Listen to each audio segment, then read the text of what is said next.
नमस्कार दोस्तों, आज हम बात करेंगे गवर्नमेंट ऑफ महाराष्ट्र के द्वारा अपने कर्मचारियों के लिए लिया गया एक बहुत महत्वपूर्ण डिसीजन, जिसके अनुसार जो गवर्नमेंट ऑफ महाराष्ट्र के एम्प्लॉयज़ हैं उनकी जो dependent unmarried daughter, widow daughter और डाइवर्सी डॉटर को पेरेंट्स की डेथ के बाद मिलने वाली फैमिली पेंशन को 24 ईयर्स के बियॉन्ड भी एक्सटेंड कर दिया गया है, subject to other eligibility condition. पहले यह सुविधा जो है वो 24 साल की एज तक ही थी। 24 साल के बाद pension unmarried daughter, divorcee daughter, widow daughter के केस में भी डिसकंटिन्यू हो जाती थी। अब गवर्नमेंट ऑफ महाराष्ट्र के जो फाइनेंस डिपार्टमेंट ने एक नोटिफिकेशन जारी की है, जिसको 8 फरवरी 2024 को जारी किया गया है, और जिसके माध्यम से जो सब रूल 5 ऑफ रूल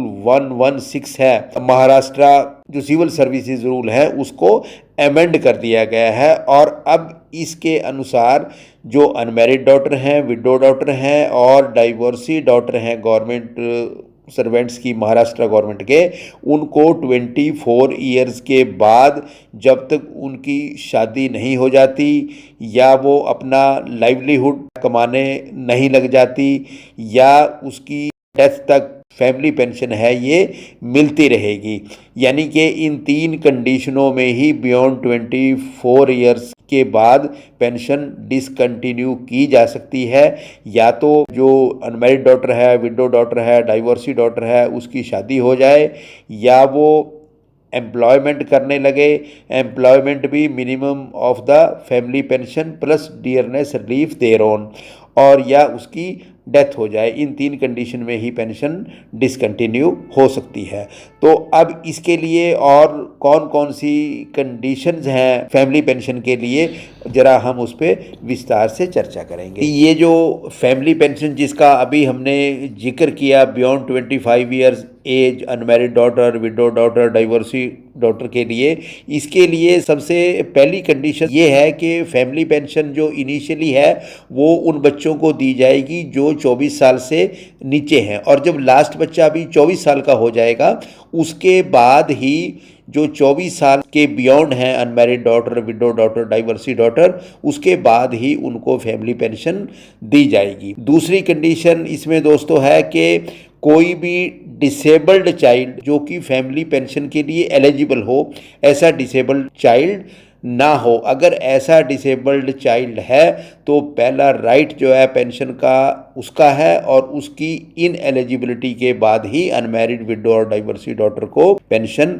मिलेगी। तीसरी कंडीशन दोस्तों इसमें यह है कि जो अनमैरिड डॉटर है, विडो डॉटर है, डाइवर्सी डॉटर है, वो अपने पेरेंट्स पे जब वो अलाइव थे उनके ऊपर डिपेंडेंट थी। ये बहुत महत्वपूर्ण कंडीशन है। डिपेंडेंट का मतलब है कि उसकी income minimum of the family pension plus DA से कम थी। चौथी कंडीशन इसमें है कि जब एक से ज़्यादा अनमैरिड विडो और डाइवर्सी डॉटर हों तो जो सबसे पहले पेंशन लगेगी, जो सबसे ज़्यादा जिसकी एज है इन ऑर्डर ऑफ एज, उसको लगेगी। उसके बाद सेकंड यंगर डॉटर है उसको पेंशन दी जाएगी। दूसरी कंडीशन इसके लिए डॉटर के जो हस्बैंड की जो डेथ हुई है वो आइदर ऑफ द पेरेंट्स के जीवन काल में हुई हो, यानी कि माता पिता दोनों या दोनों में से कोई एक जीवित था जब डॉटर विडो हुई है।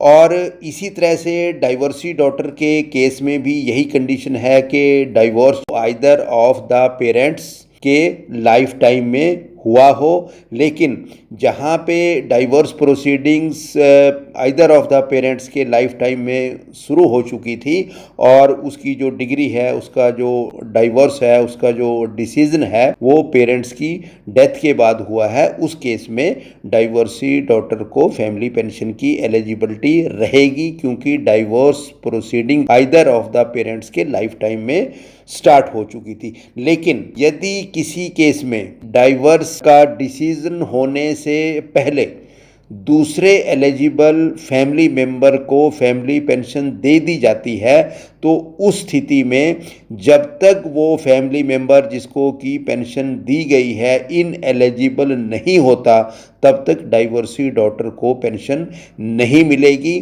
यानी कि उसके इन एलिजिबल होने के बाद ही डाइवोर्सी डॉटर को फैमिली पेंशन मिलने लगेगी।